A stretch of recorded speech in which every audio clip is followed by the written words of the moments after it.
درس تجوید. أعوذ بالله من الشيطان الرجيم. بسم الله الرحمن الرحيم. ورتل القرآن ترتيلا. قرآن مجید کو تجوید کے ساتھ پڑھنا فرض عین ہے۔ اعوذ باللہ من الشیطان الرجیم. بسم اللہ الرحمن الرحیم. نحمده ونصلی علی رسولہ الکریم والمہدی الموعود علیہ الصلاۃ والتسلیم. السلام علیکم ورحمۃ اللہ وبرکاتہ۔ مدرسہ تجوید القرآن میں آپ کا استقبال ہے۔ رب یسر ولا تعسر وتمم بالخیر، یہ شعر جو علامہ شمس الدین الجزری رحمۃ اللہ علیہ نے اپنی کتاب مقدمہ الجزریہ میں لکھا ہے۔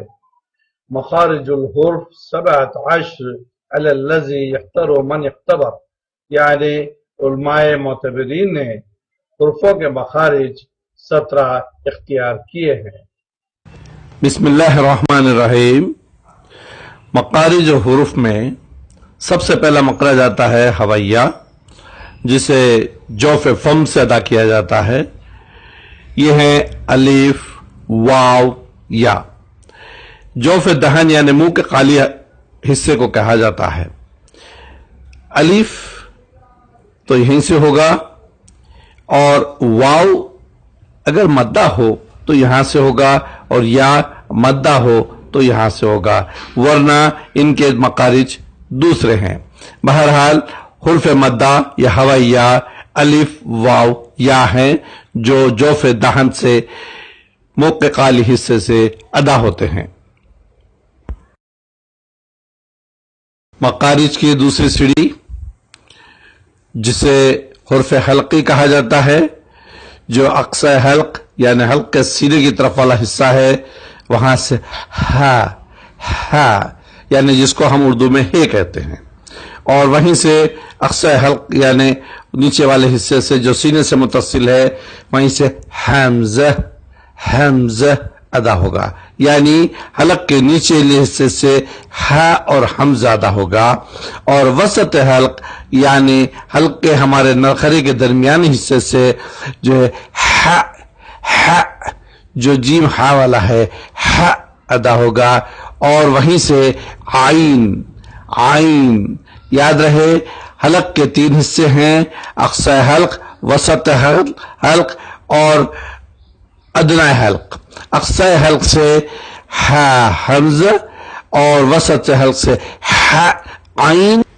اس طرح حلق کے 3 حصے ہیں، اقصی حلق، وسط حلق، ادنی حلق، یعنی جو ایک سینے سے کی طرف ہے، دوسرا درمیان میں ہے، تیسرا جیب کی طرف والا حصہ۔ تو اوپری حصہ جو ہے اس میں سے وہاں سے خا اور غین ادا ہوگا، اور یہ 6 کے 6 حرف حلقی کہلاتے ہیں۔ ہا حمزہ، عین ہا، غین خا۔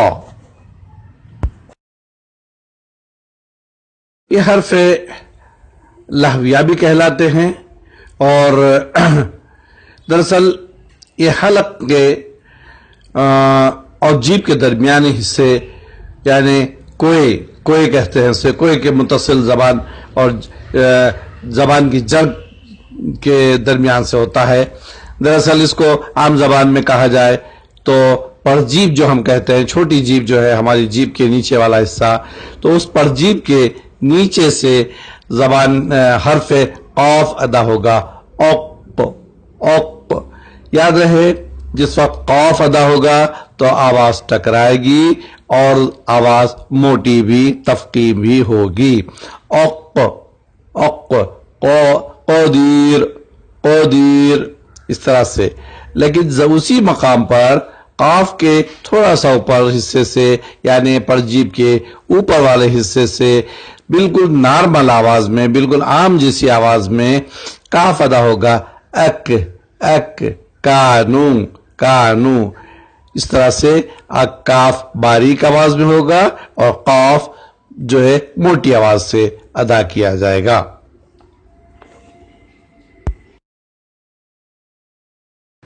یہ حرف شجری ہیں جو زبان کے درمیان سے ادا ہوتے ہیں، اج، اش، اور ایک حرف اور ہے ای یعنی یا اگر غیر مدہ ہو تو وسط زبان سے ادا ہوگا اور اس کا مقابل تالو ہوگا. یاد رہے زبان پیچھے کی طرف کھینچی جائے گی اور دانتوں کے بیچ میں دبے گی، جبھی ای ادا ہوگا. اور اش بھی وہیں سے جیم یعنی شین والا اور جیم بھی وہیں سے ہوگا، یعنی 3 حرف ہیں شجریہ، جیم، شین، یا. یہ جو حرف آپ کے سامنے ہے یہ طوالت رکھتا ہے، مشکل ترین بھی ہے، اور اس مخرج کو حافیہ کہا جاتا ہے، لیکن یہ ازراز سے مخرج کیا جاتا ہے، اس لیے اس کو زرسی بھی کہتے ہیں، ازراز سے ادا ہونے والے کو، یعنی حافہ لسان، یعنی زبان کا کونا اور ازراز کو لگتے ہوئے جب جدا ہوتا ہے، جب حرف ضاد ادا ہوتا ہے، ضاد، اس کی مشق بہت زیادہ ضروری ہے، تھوڑا سا بگڑ جائے تو مطلب کہیں کا کہیں چلا جائے گا. ضاد، اور یہ حافیہ حرف ہے، ازراز سے ادا ہوتا ہے. یہ حرف اصلی کہلاتے ہیں جو زبان کی نوک اور ثنائے سفلی کے اندر کا سرا اور ثنائے علیہ سے کچھ لگتا ہوا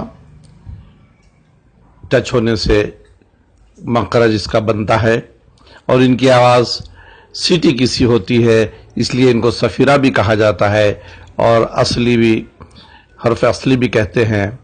یہ حرف ہے ز یعنی زبان نیچے کے دانتوں کو لگے گی. سین، یہ ثنائے سفلی کے اندر کے حصے سے دونوں دانتوں کے بند ہونے سے ادا ہوتا ہے. صاد، یہ دونوں دانتوں کے کھول دینے اور ثنائے علیہ کے طرف مائل ہونے سے ادا ہوتا ہے. سین صاد، یہ حرف اصلی یا حرف صفیرہ کہلاتے ہیں. یہاں پر آپ کے سامنے لسوی حرف ہیں، یہ بھی 3 ہیں، ذ.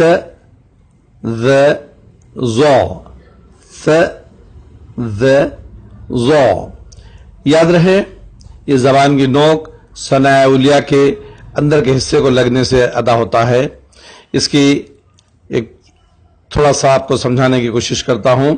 جب دونوں دانت بند ہو کر زبان کو باہر نکالنے کی جب کوشش ہوگی تو زبان کی نوک تھوڑی سی باہر نکلے گی، ایس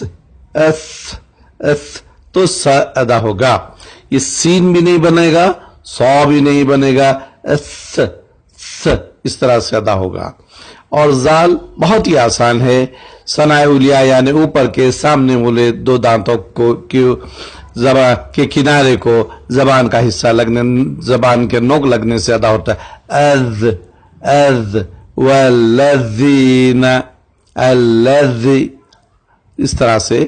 اور جب ضا ادا ہوگا تو بالکل تو کی طرح زبان اوپر کی طرف جائے گی، جیسے تو میں اوپر کی طرف گئی تھی اسی طرح ضا میں بھی اوپر جائے گی، یعنی ظالمین. اس طرح سے آواز موٹی ہوگی، تفخیم کے ساتھ ادا ہوگی. آپ کے سامنے حرف ہیں، 3 حرف ہیں، جسے لام، نون، را کہا جاتا ہے. یہ دراصل حرف ذلقیہ ہیں، یعنی یہ زبان کی نوک کو ثنائے رباعیہ، انیاب یا زواحق کے مسڑوں کو لگانے سے لام ادا ہوگا، جیسے ال. رباعیات